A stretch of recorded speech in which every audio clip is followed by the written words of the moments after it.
السلام علیکم ورحمۃ اللہ وبرکاتہ۔ دوستوں، ایک مرتبہ ایک خاتون حضرت حسن بصری رضی اللہ تعالیٰ عنہ کی بارگاہ میں حاضر ہوئی اور آنے کے بعد کہا کہ حضرت، میری بیٹی کا انتقال ہو چکا ہے، وہ دنیا سے جا چکی ہے، لیکن میں یہ چاہتی ہوں کہ آپ کوئی ایسا عمل، کوئی ایسا وظیفہ مجھے بتا دیں تاکہ اسے کرنے کے بعد میں اپنی مرحوم بیٹی کو خواب میں دیکھ کر اس کے حالات کو پتہ کر سکوں۔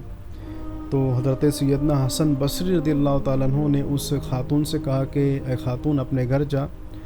اور عشاء کی نماز جب تو پڑھ لینا اور بستر پر سونے کے لیے جب تو چلی جائے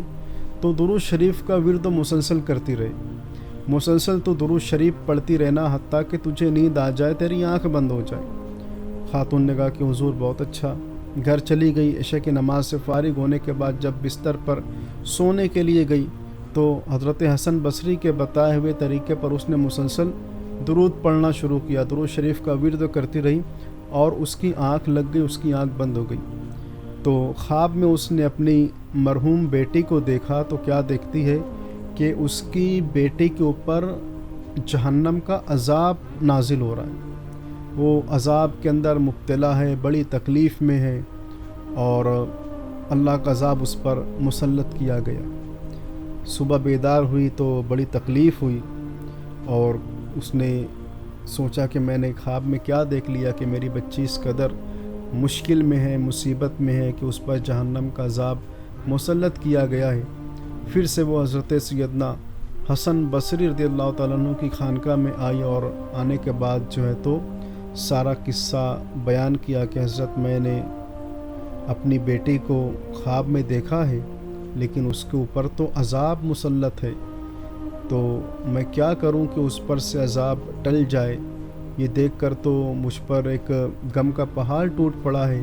کہ جس بیٹے کو میں نے بڑے ناز اور نخرے سے پالا تھا، بڑی شفقتوں سے جسے میں نے پروان چڑھایا تھا، اس کا انتقال ہوا، لیکن انتقال کے بعد اب وہ جہنم کے عذاب میں مبتلا ہے۔ دوسرے دن حضرت حسن بصری رضی اللہ تعالیٰ عنہ نے خواب دیکھا کہ ایک بڑی حسین و جمیل ایک نوجوان خوبصورت لڑکی ہے جو جنت کے محل میں موجود ہے، جنتی تخت پر وہ بیٹھی ہوئی ہے، اور اس نے مخاطب کر کے حضرت حسن بصری سے کہا کہ کیا آپ مجھے جانتے ہیں؟ تو آپ نے کہا کہ نہیں۔ تو کون ہے؟ میں تجھے نہیں جانتا۔ تو اس لڑکی نے کہا کہ حضرت، جو کل بوڑھی خاتون آپ کے پاس آئی تھی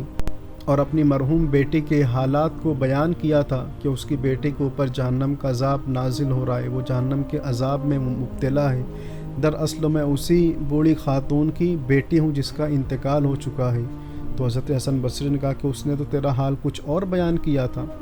اس خاتون نے تو مجھ سے یہ کہا تھا کہ اس پر جہنم کا عذاب نازل ہو رہا ہے، لیکن میں تو تجھے بڑے سکون میں، بڑے چین میں اور جنت کے باغوں میں، جنت کے محلات میں دیکھ رہا ہوں۔ تو اس لڑکی نے کہا کہ ہاں، کل تک ضرور ہم پر جہنم کا عذاب مسلط تھا،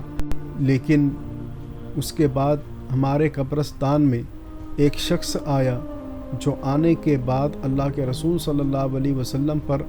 درود پڑھتا تھا۔ قبرستان پہنچ کر وہ کچھ اور نہیں کرتا بلکہ وہ مسلسل آقا نامدار مدینے کے تاجدار صلی اللہ علیہ وسلم پر درود پڑھتا تھا، اور درود پڑھنے کے بعد اس نے اس قبرستان کے اندر جتنے اہل ایمان مردے دفن تھے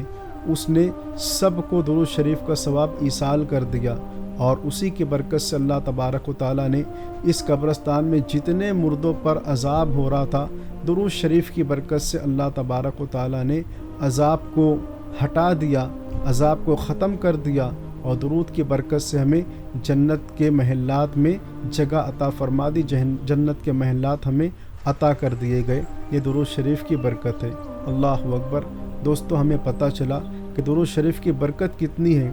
کہ بندہ زمین پر پڑھتا ہے تو اسے بھی اس کا فائدہ ملتا ہے، اور اگر بندہ زمین کے اوپر پڑھے اور اس کا ثواب زمین کے نیچے والوں کو ایصال کر دے تو اس کی برکتیں اللہ تبارک و تعالیٰ زمین کے اندر والوں کو یعنی قبر والوں کو بھی عطا فرماتا ہے، اور اتنی عطا فرماتا ہے برکتیں کہ انہیں جہنم سے نکال کر جنت میں داخل فرما دیتا ہے، جیسا کہ ہمیں مذکورہ واقعے سے پتہ چلا۔ تو ہم بھی جب بھی قبرستان جایا کریں یا نہ بھی جائیں، ہم جب بھی درود شریف پڑھیں